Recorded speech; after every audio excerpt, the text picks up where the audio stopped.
Welcome back. Our fourth problem, number 17, that's being asked of us. This one we cannot use no calculators for, which I don't think we really would need any calculators with it. So our problem that they gave us says this is our given equation. 2x times the quantity 3x plus 5 plus 3 times the quantity 3x plus 5 equals ax squared plus bx plus c. And as I'm looking at this going, oh, there's a different way to do this. But I'll go through this way. What we need to do is it says in the equation above, a, b, and c are constants. We need to understand that they are constant numbers. If the equation is true for all values of x, meaning nothing's going to make it a negative square root or something that's going to make the world go crazy, what value of x for b? Solve for b is what it's saying. So, where do we start? We look at it and go, oh, wow, that looks like a lot of letters. Oh, we need to calm down. One step at a time. One mathematical function at a time would be my suggestion, because don't get caught up in how big and long it is and how many parentheses and x's there are.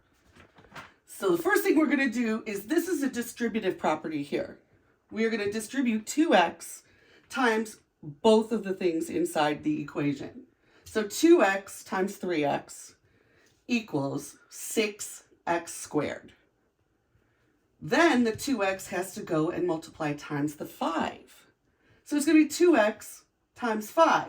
2 times 5 is 10, and there's 1x. That part, done. Now this one, same thing, distributive property. 3 times 3x. Constants, 3 times 3 plus 9x. 3 times 5 plus 15.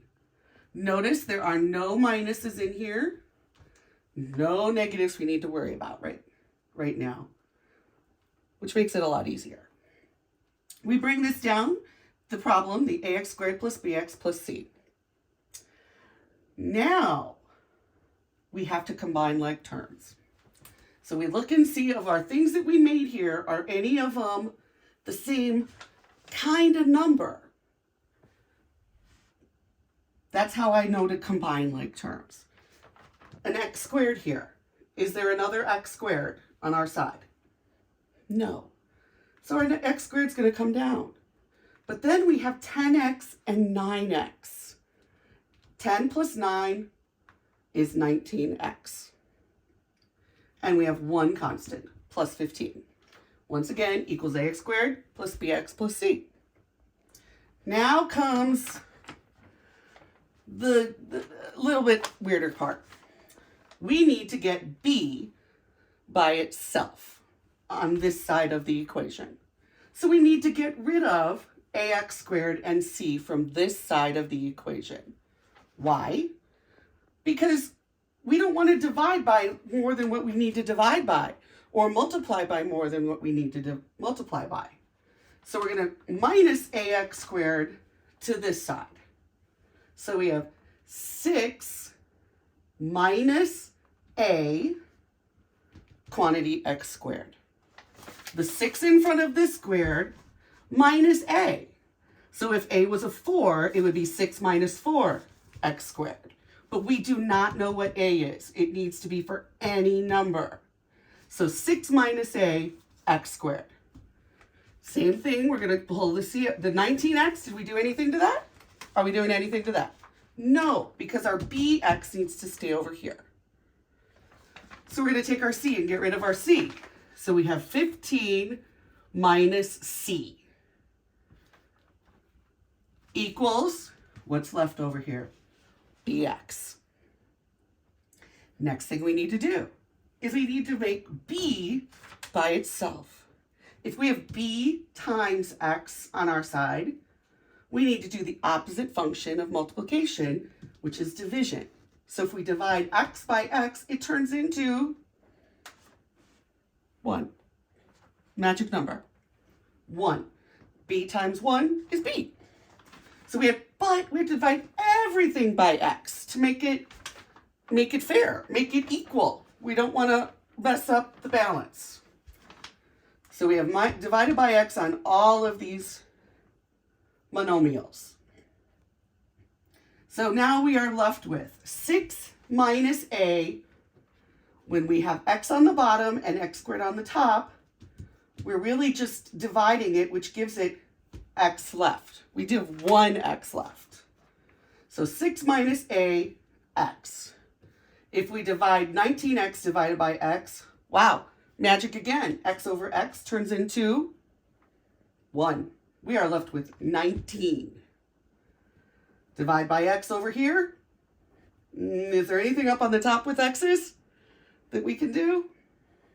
No. So it stays as 15 minus c over x equals b. That is a standalone b that we solved for.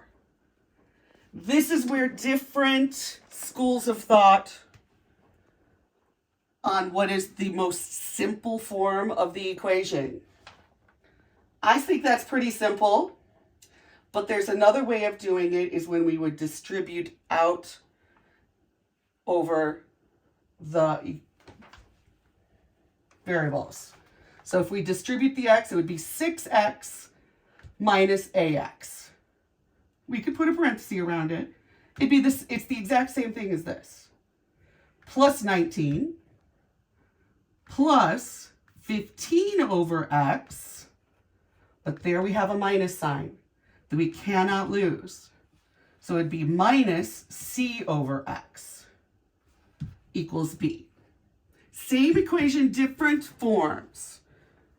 But in both cases, we have singled out b, that they could solve the equation for any number of b that is a real number.